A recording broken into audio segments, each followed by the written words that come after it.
Pace cars off the track. We're ready to go green for Talladega. Welcome back to Life in the Fast Lane here on WagerTalk TV. I'm your host, Steve Merril. And of course, I'm joined as always by Andy Lang and Rocky Atkinson. Andy Lang and myself can be found at WagerTalk.com. Rocky Atkinson, of course, at SportsMemo.com. And we're going to recap the Richmond race from this past Sunday. And more importantly, we're going to look at the Talladega race coming up this weekend. One of the most random and unpredictable events on the NASCAR track, but also one of the most exciting to watch. We're going to let you know if there's any value to be had from a betting perspective. First, let me bring in Rocky Atkinson, SportsMemo.com. You know, Rocky was my home track, Richmond. I joked on the show that a couple years ago when I was doing a radio show beforehand, they said, "Who do you like?" And I said, Gibbs, in any order. And that's how it finished in the fall of 19. Once again, it was Denny Hamlin's race to lose. And crazy finish. Alex Bowman, another long shot, somewhat of a long shot first-time winner this season, although Hamlin looked like the car to beat. Truex as well. Gibbs was definitely strong, but when it was all said and done, Rocky, Hendrick, Alex Bowman got the win. What were your takeaways from Richmond? Yeah, we had our 8 different winner in 9 races this year. Alex Bowman took home to win. Congratulations to Bowman and his team. If you notice, we haven't been fading him a lot this year. And he got the win this past weekend. There's a reason for that, but it was a tough loss for Denny Hamlin. He dominated the race. He won stage 1 and stage 2, was leading late when a caution came out as Harvick had a tire go down. So the caution caused a restart, 12 laps to go, where Bowman passed Hamlin to win the race. Before this caution, I think Hamlin was leading Bowman by close to 15 seconds, if I'm not mistaken. Y'all might correct me there. But he was way ahead. You know, Logano was giving him a fit there for a little while. I did lose my free play here on the show with Harvick over Blaney. It was winning easily, was going to cash easily, but he had a tire go down with, a handful of laps left, costing us another win there. My members play did cash for us as Joey Logano finished way ahead of Kyle Larson. I'm now 98 and 60, 62% the last 4 years with all my NASCAR releases. Yeah, and I mean, Rocky, we've talked about the unfortunate tires on the last lap. And Newman a week or two ago got both of you guys and some of our other viewers as well. I know Corey Andy had that as well, one of our loyal viewers. And technically it wasn't the last lap, but it was pretty damn close again. And I'm glad you brought up Harvick because both him and Kyle Busch were two guys, Andy, we said last week we're going to take a close look at it here in Richmond because especially Kyle Busch, he'd been the best driver on this track over the last 5-6 years combined. I talked about how strong Gibbs was with Hamlin dominating, as Rocky said. Truex Jr. was second in both of those first 2 stages after his teammate Hamlin. He finished 5th overall. He had a pit road penalty, which would have probably put him in contention to win otherwise. Yet, let's look at Kyle Busch. I mean, he didn't do much. He was really never in contention in that race. Andy, is this officially the end until we see otherwise for Kyle Busch? And also Kevin Harvick. He was running top 10, but he was never in a position to win the race either, in my opinion. He was 10th and 5th in the first 2 stages, by the way. It would have been maybe 8th or 9th overall in the race before the tire. Andy Lang, how did Richmond go, and what was your big takeaway other than some of those points?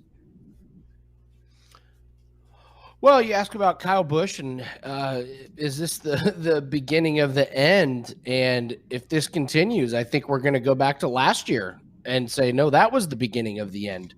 We might be in the end for Kyle Busch. I mean, this was his track. There's no more excuses. So something is not right with him. He's got to be fade material for me going forward. I can't imagine putting a dime on him or Harvick. Harvick, yeah, unlucky with the flat tire. And I got to say, man, for me and Rocky, it's getting tougher and tougher each week to write our ad copy for NASCAR. I had Newman over Cole Custer, and what happens? Ryan Newman gets spun out when Cindric hits him. It was the first yellow caused by a spin in 2 years at this track. And what happened? Cole Custer, without being spun, finished, was it 3 laps down or 4 laps down? And we still lost because of it. So, it's getting hard. We have to log in and put our plays in and put our ad copy in. It's getting hard to be like, hey, if you're looking for a guy who posts good plays and gets unlucky at the end, this is your guy. I'm Andy Lang of WagerTalk.com, but that's kind of how it's going this year. A couple other takeaways. Christopher Bell, another really, really great performance, 4th. I think we have to start moving him up in terms of tiers as to where these drivers are. And we're starting to really see some of these guys separate themselves from the pack. NASCAR.com, one of the good things that they've done this year, this is the same website that on the front page does not have the standings link, but they do have camping information on the tracks. So this is the website we're talking about. That's true. Yeah. And but they did a great article about Denny Hamlin not having a win, but 5 stage wins and the most laps led without having a win, and just how dominant he's been, but he just hasn't got it's a great article. It really is a lot of amazing stats. So if you guys are interested in that, I definitely recommend that, as well as camping information if you'd like that. But Truex shoots himself in the foot again. Almirola, very impressive, and we're coming to Talladega where he has a lot of good success. I'm sure we'll talk about him a little bit later, but I think just the big red flags are Kyle Busch and Kevin Harvick. They continue to be this season. Obviously, Rocky should have gotten the win with Harvick, but I don't see betting on those guys a whole lot moving forward. That's my big takeaway. Yeah, but what's tricky though, Andy, is that yes, Kyle Busch wasn't in contention when he led one lap, but he started 10th, was not even in top 10 stage 1, but he was 7th stage 2 and finished the race 8th. So from a head-to-head perspective, though, he's still beating a lot of guys. The problem, of course, has been the last year he's against the Class A guys that are ahead of him. But if they start moving him down against him, some B-tier drivers, he still might have some top 10 finishes. And Harvick's the same way. He didn't lead a single lap. He was 10th and 5th and would have been like 7th, 8th, or 9th maybe at the end of the race until he cut that tire. So there again, that's what's tricky with these head-to-heads. They're not going to win races, so you definitely cannot be taking them at 10-1 or whatever their odds are to win these races. So that's where the terrible value is, in my opinion. You got to lead more than one lap all season to basically be able to win a race. And by the way, Bowman led 10 laps. Yeah, and Steve, I don't mean to cut you off, but here's a just interesting question for Rocky. Okay, we're at Talladega this week. It's restrictor plate race, but moving forward, out of the next 10 races that aren't restrictor plates, Rocky, who do you want, Kyle Busch or Bowman? Do you want Kyle Busch or Byron? These are the questions we have to ask ourselves when we're doing head-to-head matchups. I'd love Rocky's take on what you do with Kyle Busch and Harvick right now. I don't know. Well, you know that they have moved Kyle Busch and Harvick down to the second tier of drivers in the head-to-head matchups. I don't know if y'all noticed that this weekend anyway. And neither of them really run too good at Talladega, and it's who knows what's going to happen. But, I don't know. I guess you take it on a race by race, where are they racing at? And, take that into account. But it's tough going against Bowman and Byron right now. Both of them are running good, especially Byron.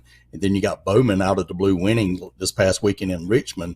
So you have to be real careful with it. I was on Harvick all year last year. And right now I'm a little shy. I'm a little gun shy of going with Harvick, unless the right matchup comes. And last week I thought it was there, Harvick and Blaney. It was a free play. I didn't make it a premium play, but still I like to hit my free plays as well. And just bad luck at the end. But I'll take it on a race by race basis. Yeah, and Andy, I'll say this. I think over the next 10 races, who's going to have a better average finish or better points, or maybe wins a race or two? Yeah, it's Bowman or Byron, but I bet you go 5-5 on those head-to-heads, because Busch and Harvick are going to be like 8th or 10th every race. They're going to probably lead one lap. And Bowman or Byron are going to either be in contention to win the thing or finish 20th. And I'll tell you who I use as an analogy. You guys know I like this guy every week, except for last week, because it was the worst track for Blaney, and he once again showed he does not like Richmond. And you're like, well, how can he be so good at the half miles and the one? Well, it's a 3/4. There are no other 3/4 mile tracks. So we have to pay attention to that. By the way, pre-race also, Chase Elliott was talking about how much he dislikes Richmond.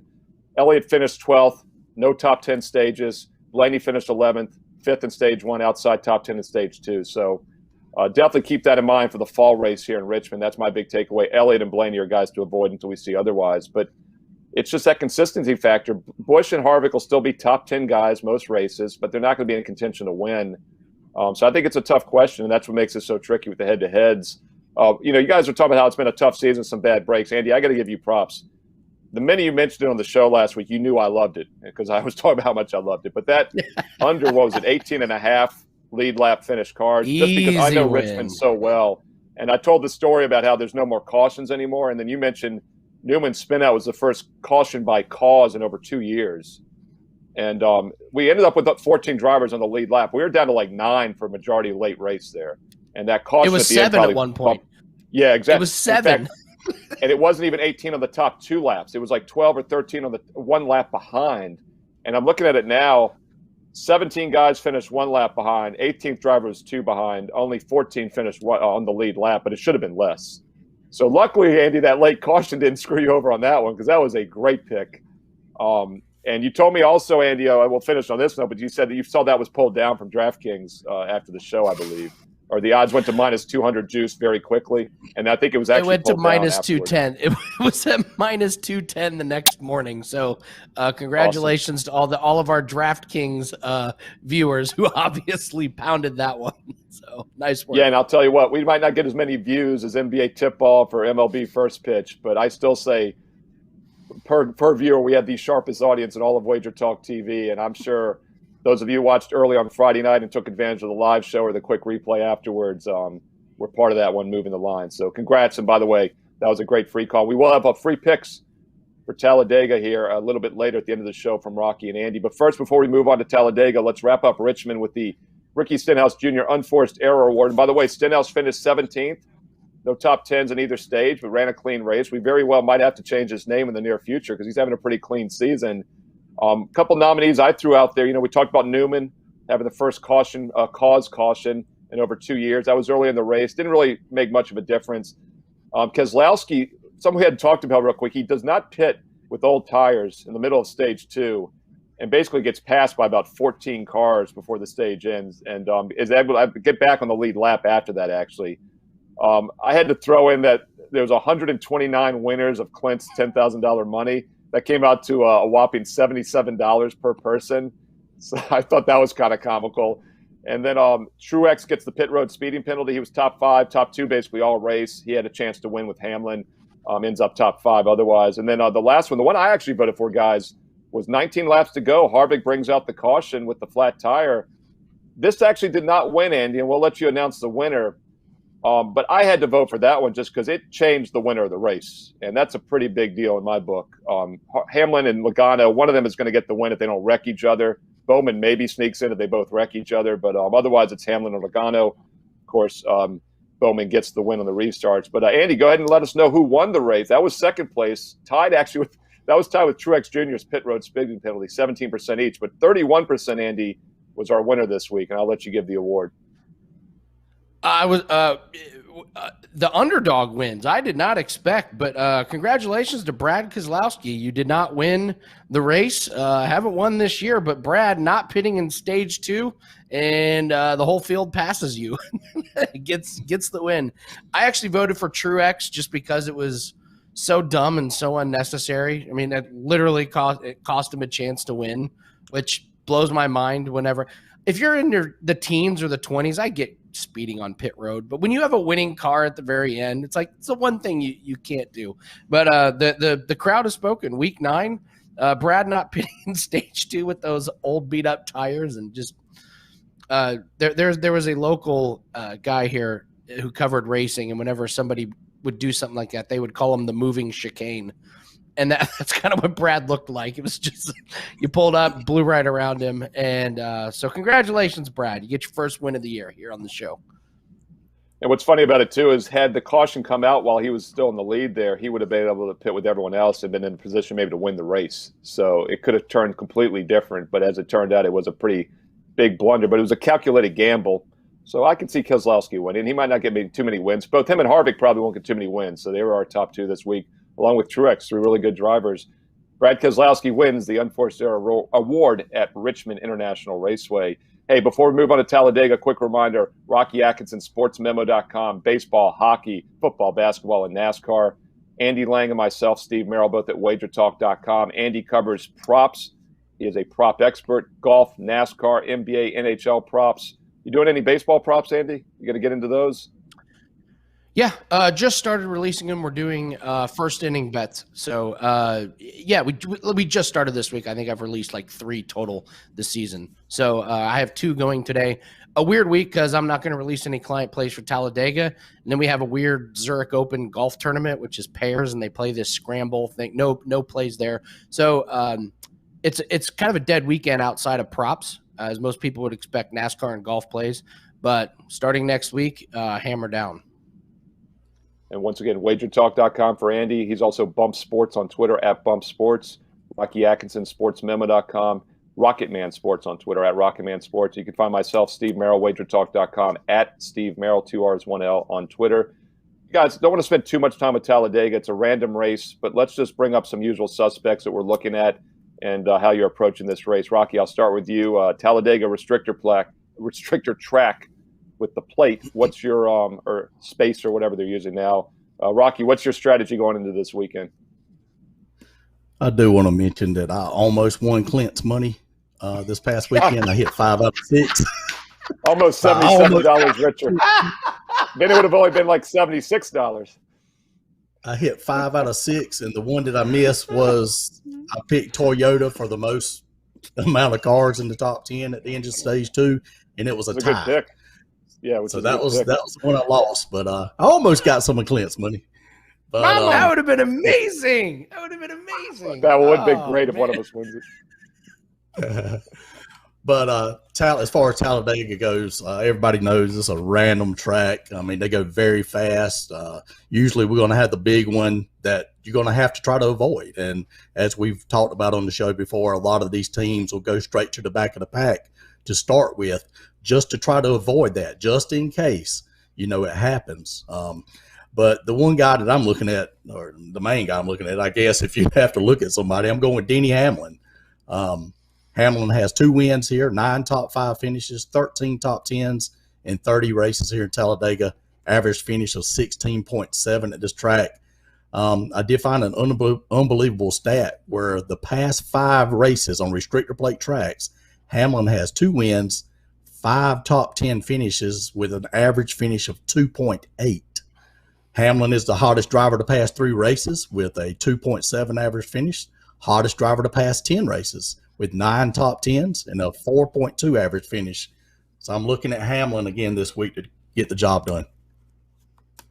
Yeah, Andy, as Rocky said, it's a random track, yet there are some usual suspects that run very well. Some do better at Talladega, like Keselowski comes to mind versus Daytona, but I think you have to lump the two together. It's a skill type of race, and there's definitely a strategy. But, yeah, Hamlin's been as good, if not better than anybody, especially at Daytona.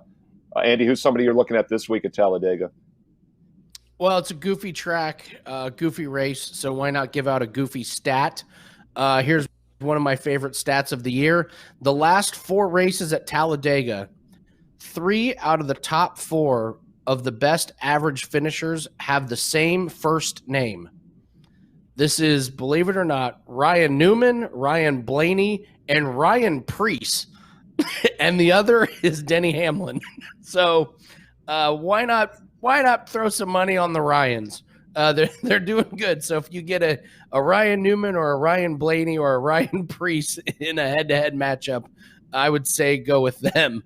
And then of course Denny Hamlin. He's the favorite. But Rocky mentioned he's so good at these restrictor plate races, but man, at some point, doesn't all those good finishes have to catch up at some point? Like you're not going to stay out of trouble every single restrictor plate race. So I won't be on Denny Hamlin, but maybe I might try my luck at a little Ryan play. Yeah, it's interesting you bring up the do not finishes, because I agree with you. At some point, your luck runs out, but there is a skill to staying out of trouble, and there's a couple different ways to do it. You either run in the very back, which is why we see some long shot guys, especially from a fantasy perspective. DraftKings, some of those guys you never would play can sneak into the top 5 or 10 when half the cars are out of the race by the end. But you also run at the front, and I think Hamlin's done a pretty good job of being up front of a lot of races. Rocky, who's somebody else you're looking at this week at Talladega? Looking at Joey Logano. He has 3 wins here, 8 top 5s, 10 top 10s, and 24 races. Average finish 16.6 at this track. He's the second hottest driver behind Hamlin the past 3 races with a 3.3 average finish over the second hottest the past 10 races as well, 7.8 average finish. So he's got good momentum. He runs pretty good here. So let's look at Joey Logano this weekend. And isn't it funny, Andy, that, we talk about how random this race is, yet the two guys Rocky has mentioned were the two drivers that should have won last week at Richmond, Hamlin and Logano. And we go from a 3/4 mile track to over a 2-mile super speedway restrictor plate track, yet we're naming the same two guys. And I agree with them. Logano's been very good here as well. He's been good on restrictor plate tracks at Daytona and Talladega. I always find it comical because Talladega's always after Richmond every year within a week or so. And yet we see the same guys that can run well both tracks. Andy, who's somebody else you think might run well this week, or you want to move on to a play against guy is something we want to probably point out as well? I'll throw out a name to keep your eye on, Eric Jones. He's not in as good a car this year as he was last year. But last year, his average finish at the two Talladega races was 3.5. And this is the type of track that he is going to be going for a win. He's probably not going to win on a 1.5 miles unless you have some weirdness at the end of the race. He was good on the short tracks, but if I'm one of these guys that's in a tier 2 or tier 3 car and you're saying, where can I get a win to get myself into the playoffs? It's a race like this. So a guy that's shown that he can race in a pack, that he can draft good, and he's got trust. And he also has a friend in Kyle Busch. Kyle Busch, basically got him into NASCAR, signing him. So he has friends in really, really good cars. So even if, he isn't technically on Kyle Busch's team, if he ends up with Kyle Busch or a Denny Hamlin up at the front, who, are his old teammates, they will work with him. 3.5 at 2 races at Talladega last year is good enough for me to keep an eye on. I think he's a good DFS play as well. Maybe a sleeper in fantasy lineups. That pool that you mentioned, Steve, that might be a sneaky guy to throw in there that maybe nobody else has. So I'd look at Eric Jones. Yeah, and something to keep about Jones, obviously, as you mentioned, on a weaker team now. He also won't have the teammates to work with when he did the last few years with Gibbs. Of course, he had Hamlin as one of those guys who's very strong. Truex Jr., not great, in my opinion, on restrictor plate tracks. He might be the one guy I stay away from. Rocky, give me maybe another play on guy and also a play against if you want at the same time. All right, I'm looking at Chase Elliott. Elliott has 1 win, 4 top 5s, 5 top 10s in his 10 races here in Talladega. Average finish 14.9 at this track. Elliott has quietly gotten 2 top 10 finishes the past 3 races. Average finish of 8.0 during that time. Elliott won this race in 2019, so we're looking at him. I like what you just said about Martin Truex Jr. He does not run good here. I would be careful with him. If anything, he's fade material. I think we got to mention Ricky Stenhouse Jr. You know, we usually laughing at Stenhouse, but Stenhouse runs good here. I've actually got him second on my list as far as my initial breakdown of this race. He does pretty decent here. You mentioned Eric Jones. I have Eric Jones 11th on my list here. So those are some guys I'm looking at. What's interesting about Stenhouse is that he's won on this track before, but if you look at his last 6 starts here, the wins haven't come, but he's still been top 5 in 3 of those 6 at Talladega. So he's, even when he hasn't won, he's been in contention. And as I joked earlier, half serious actually, he's been more clean this year in all these races than we've seen. And now he's on maybe his best track. So he's definitely got to keep an eye on. And some of the other names that Rocky mentioned, you know, we've talked about Logano. He has the best average driver rate in the last 13 restrictor plate tracks. That's Daytona and Talladega combined, going back about 3 seasons now. Blaney is 3rd. Elliott is 4th. Hamlin is 5th. Stenhouse is 6th. So talk about how good Hamlin is, but these other guys are right along with him as far as driver rating. Andy Lang, anybody else you want to throw out there as a play-on, play-against guy for Talladega? I'm going to throw out a fade, and Rocky has been fading him, and now I'm going to fade him. For different reasons. I just read an article about how Netflix is now doing a biography series on Bubba Wallace and his new team. This is a red flag for me in any sport. Are you a celebrity or an athlete? And we watch this happen over and over and over again. I looked at Ronda Rousey. When she became a celebrity instead of a fighter, she got demolished in the middle of the ring. And so there was a lot of questions about Bubba Wallace. He has the money. He has the resources behind him. Was that because they want to win races or because Netflix was throwing money at them? I now have a lot of questions about his motivation. And while you're going up against all these other teams, keep in mind, these guys have one thing in mind, finishing the best that they can at a race. Now Bubba Wallace's main focus might be, what can I do for this Netflix show? How good can I look on this TV? This was a gigantic red flag for me. I didn't like it. I was on the fence about him. Rocky's been fading him, but I really got to question the motivation of what this team is doing. And are they more concerned with finishing good or getting Netflix ratings? So moving forward this season, I am all about fading Bubba Wallace if we get the right matchups. Yeah, and I've been saying from the start, it's an uphill battle with a new team. You know, obviously he doesn't have the teammates here to work with either on this track. He's been competitive at times on restrictor plates, but he and Truex Jr. both have only 2 top 5s in their last 13 plate tracks. You know, we talked about Truex as a fade guy. Bubba's Wallace has not been good either. And by the way, Rocky, before we get to your free head-to-head, I just want to point out, if you look at the last 13 races on restrictor plate tracks, there's only 3 drivers, guys, that have more than 3 top 5s the last 13 races. That's how inconsistent and random these are. Eric Jones has 4. He's one of them. The other 2 guys is Logano has 5, Chase Elliott has 5, and Hamlin has 9. So there's 4 guys that have more than 3. Elliott and Logano have 5, but Hamlin has 9 out of 13, including 2 do not finishes. So the races he has finished, he's been top 5 9 of 11 times. I know Andy, said he's due to have an off race, but that's like 2 or 3 times better than any other driver. He just finds a way to stay out of trouble. So Hamlin's definitely at the top of my list, even though it's a random track. And Truex, I agree with Rocky, will be a fade guy. And Bubba Wallace has been a fade guy all season. But unfortunately, he's not in those top-tier matchups, so it's kind of tricky at times. Rocky, how about a free head-to-head here? And, of course, if Rocky ends up saying something like likes at Talladega, check out sportsmemo.com. The offense, I know with Daytona, Rocky, you went 7-3 with free picks back in February on your Twitter handle at Rocketman Sports. So be sure to check Twitter as well this weekend. But, Rocky, let's give the viewers a little something for free here on a head-to-head matchup for Talladega. All right, I want to mention one more long shot before we get there. Go, yes. I think you already mentioned him, Ryan Preece. All these drivers are double digits to win this weekend. I think Hamlin's 10-1 and everybody else is, more than that. But Ryan Preece is 80-1. He has 2 top 10 finishes in 4 races here in Talladega. He has the best average finish among all active drivers at 11.5 here at Talladega. So somebody to look out for.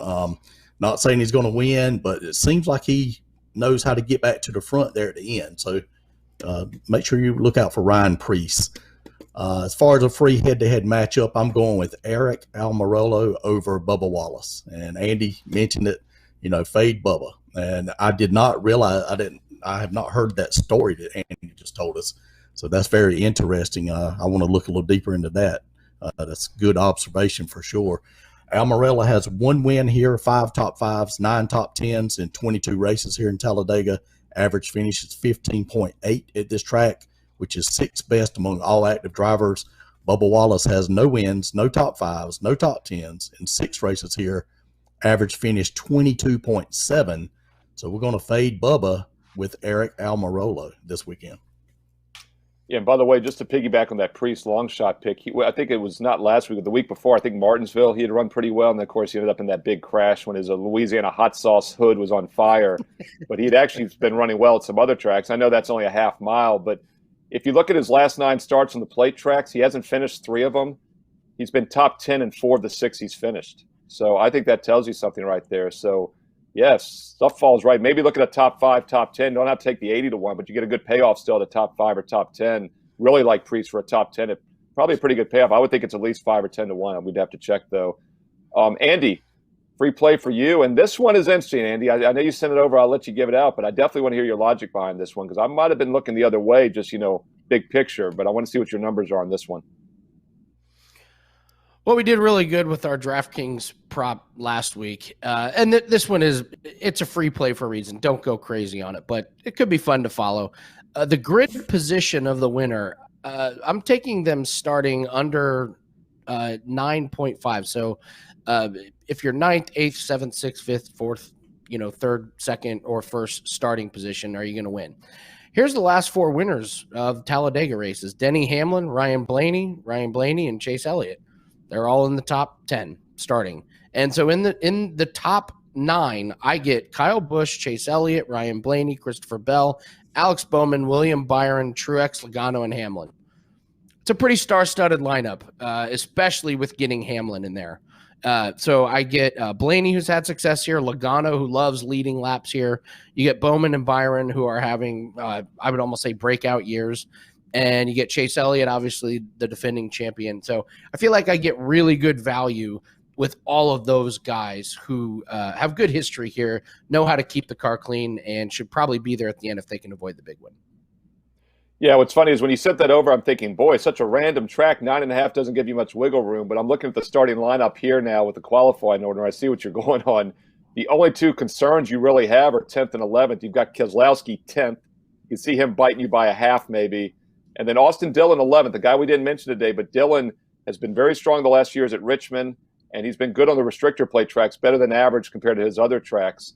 So give me under 10.5 or under 11.5. I'm loading up on it, Andy, but I think 9.5 makes some sense there. You're basically getting everybody else in contention there in the top 9. So under 9.5 for the winning position, winning starting position for Andy Lang.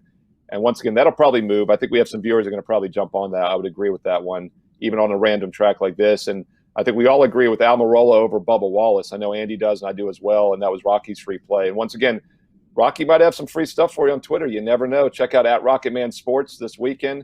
Check out Andy Lang @Bump Sports. Check out myself @Steve Merril, 2 R's, 1 L. And then, of course, Andy Lang and myself, our best bets this weekend for all sports at WagerTalk.com. And Rocky Atkinson @SportsMemo.com for his official best bets. Be sure to like, subscribe to Wager Talk TV. Give us a comment below. Let us know who you like this week at Talladega. I want to see your top 3 picks. Throw some long shots in there as well, because this is the track for long shots. Rocky threw out Ryan Preece there. Andy actually threw out Eric Jones. That's a couple you might want to keep an eye on. And we'll be back next week on Friday evening, as always, here on Wager Talk TV. Once again, like, subscribe, comment below. Thank you so much for watching, and best of luck this week, and enjoy the race at Talladega.